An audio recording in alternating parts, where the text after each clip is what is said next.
Você provavelmente conhece alguém próximo que falou das ações de Oi recentemente, não é mesmo? Afinal, ela se tornou a ação mais comentada do momento depois de cair 50% em uma semana e recuperar 70% dessa queda em apenas 3 dias.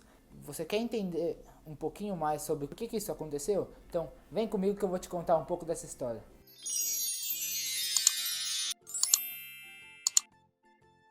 E aí, futuros milionários e milionárias, tudo bem com vocês? Para quem não me conhece, eu sou Gustavo Teixeira, criador do Olá Dinheiro, e nessa última semana eu recebi muitas perguntas lá no Instagram, o Olá Dinheiro, sobre o que está acontecendo com a Oi. Então hoje eu vim aqui contar para vocês um pouquinho dessa história. Se você ainda não é inscrito no canal, já aproveita e clica aqui embaixo para se inscrever e ativa o sininho para você ficar sabendo sempre que eu colocar um vídeo novo.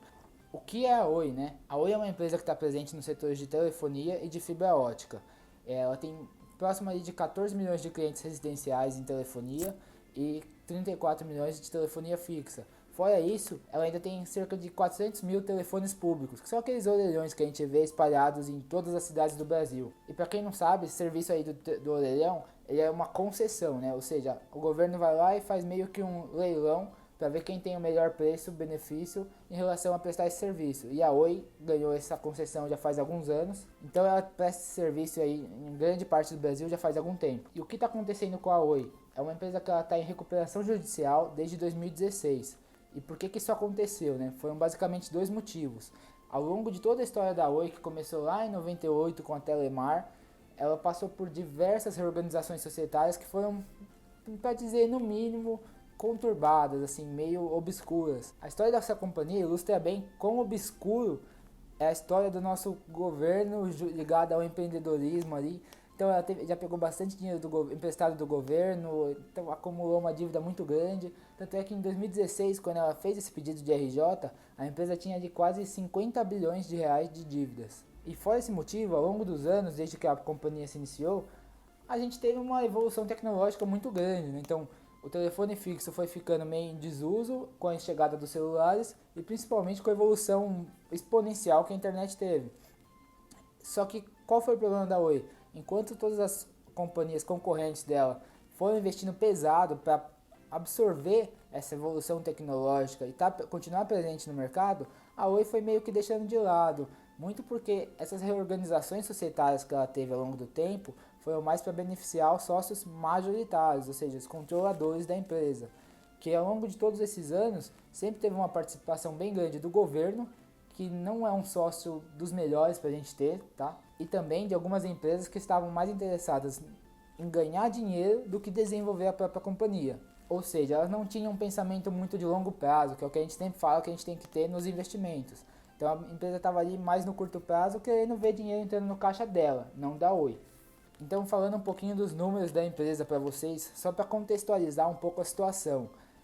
Em 2016, quando a Oi entrou com o pedido de RJ, ela tinha quase 50 bi de dívida. E aí o que aconteceu? Além da empresa ser listada na bolsa e ter ações disponíveis lá com o público, ela também tinha bastante título de dívida no mercado, as famosas debêntures. E o que acontece, né? Quando uma empresa está chegando próximo da falência, essas pessoas que são os donos dessas dívidas, chamados de bondholders, eles podem converter as dívidas deles em ações e com isso dar um fôlego a mais para a companhia não falir, porque afinal eles não querem isso, senão eles iam perder bastante dinheiro. Então foi isso que eles fizeram. E aí os 40, 50 bi de dívida que a companhia tinha em 2016, no final de 2018 se tornaram próximo aí de 14 bi.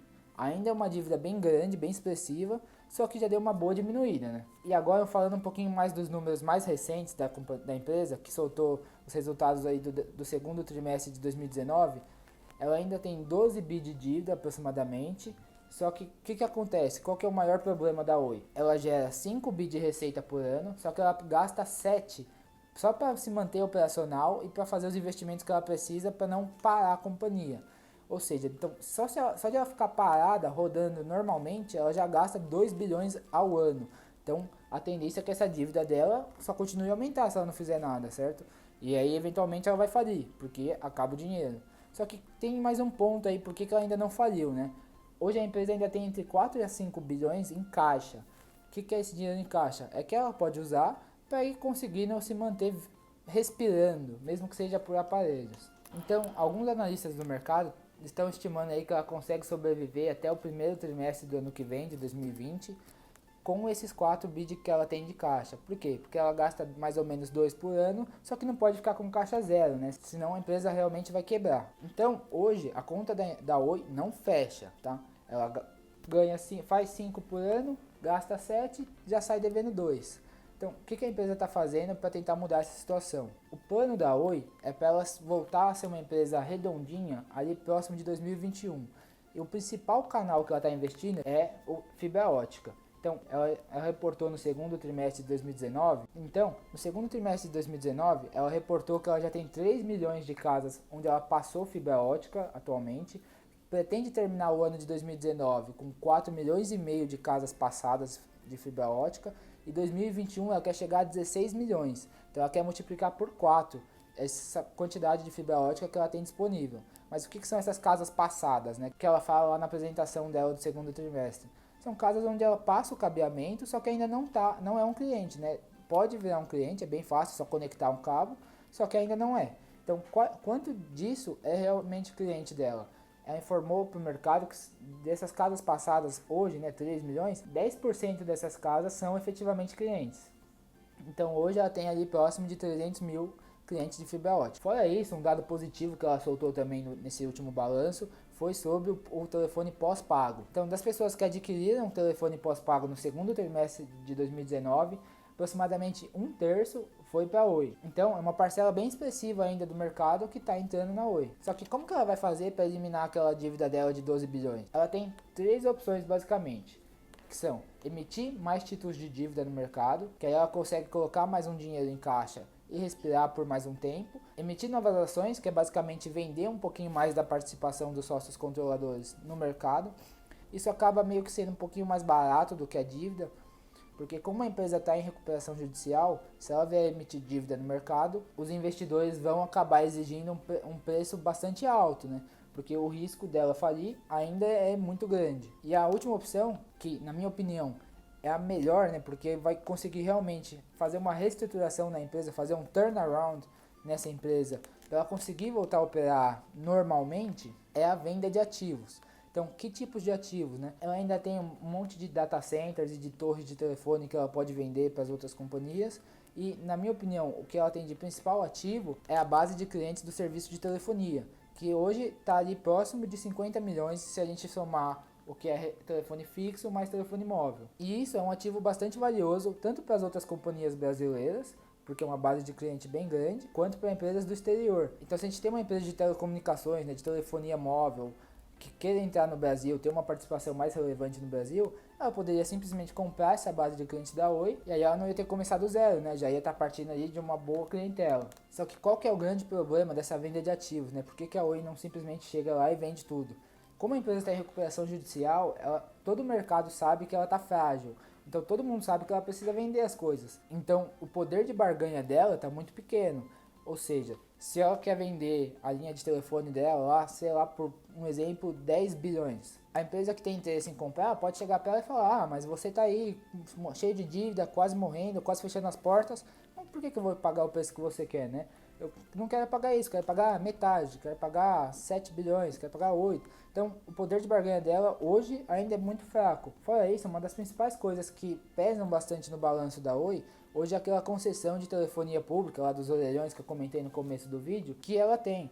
Porque afinal, como é uma concessão, né, é um contrato com o governo, você não pode simplesmente chegar e encerrar. Você precisa esperar ele vencer. E qual que é o grande problema disso? Hoje ela tem próximo de 400 mil telefones espalhados pelo Brasil, só que esses telefones quase ninguém mais usa, né? É muito difícil você ver alguém usando um orelhão hoje em dia. Todo mundo tem celular ou tem telefone em casa. Então esse ativo que ela tem acaba não gerando nenhuma receita, ou quase nenhuma, e gerando bastante despesa, né? Porque é um custo fixo bem relevante. Ou você manter 400 mil orelhões operacionais, né? Funcionando bem direitinho. Então isso é uma coisa que acaba impedindo ela de limpar esse balanço de forma mais rápida e mais fácil. Só que é um ponto positivo, que tem bastante gente comprando as ações por causa disso. Tem um projeto de lei que está em tramitação no Senado, que é a PLC 79. O que é esse projeto de lei, né? Basicamente, ele vai permitir que a Oi, devido à situação que a empresa se encontra de recuperação judicial, muita dívida e etc., vai permitir que ela rescinda esse contrato com o governo, né, essa concessão que ela tem dos telefones públicos, e não precise mais operar eles, que para a empresa ia ser muito bom, e segundo algumas contas de analistas, ia fazer com que ela economizasse só com isso, próximo ali de 1 bilhão por ano. E além de não ter mais esse gasto, ela ia também poder vender outros terrenos onde estão os orelhões, que segundo umas estimativas ia dar mais uns 2 a 3 bilhões para a companhia. Então basicamente qual que é o grande problema de não ter esse projeto de lei aprovado ainda? As empresas lá de fora que tenham um potencial interesse em comprar Oi não conseguem estimar ao certo qual o valor que elas pagariam pela Oi, porque fica mais incerto o futuro das telecomunicações aqui no Brasil sem ter esse projeto aprovado. Então nessa última semana que passou, surgiu um boato da AT&T, que é uma gigante de telecomunicações dos Estados Unidos, querer comprar a Oi, que inclusive foi um dos motivos que fez as ações dispararem aí nos últimos 3 dias. Só que tomem muito cuidado, tá? Isso ainda é um boato e ninguém sabe de nada, a companhia não confirmou, nenhuma das duas, né? Nem a AT&T nem a Oi confirmaram isso. Então tomem cuidado ao ficar operando, comprando e vendendo com baseadas apenas em notícias, tá? Então o que eu acho sobre investir em Oi?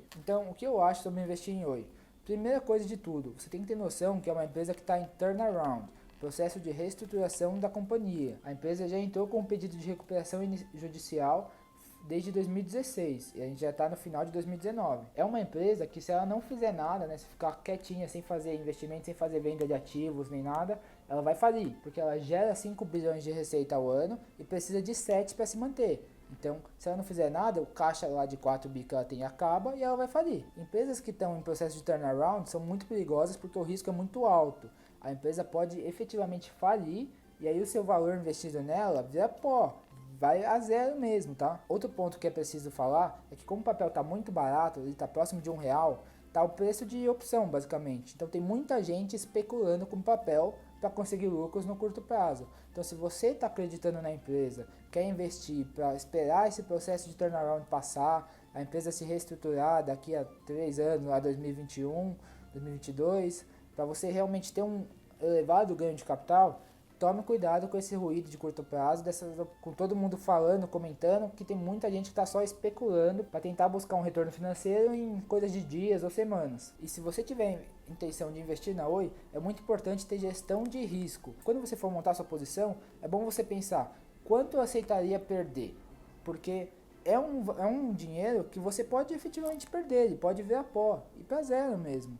Então, não coloque lá metade do seu dinheiro, coloque todo o seu dinheiro nessa aposta.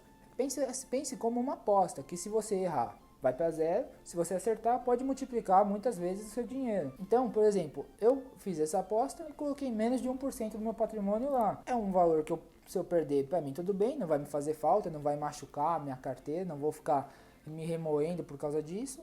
E se eu acertar, vai gerar uma contribuição bem legal para o meu patrimônio. Então, em resumo, se você quiser investir na Oi, saiba dos riscos que você está correndo, tá? Os riscos são altos e o potencial retorno também é muito alto. E é isso aí, pessoal. Se vocês gostaram do vídeo, deixa o like aqui embaixo. Não se esquece também de se inscrever no canal e ativar o sininho para você ficar sabendo dos próximos vídeos. E até a próxima!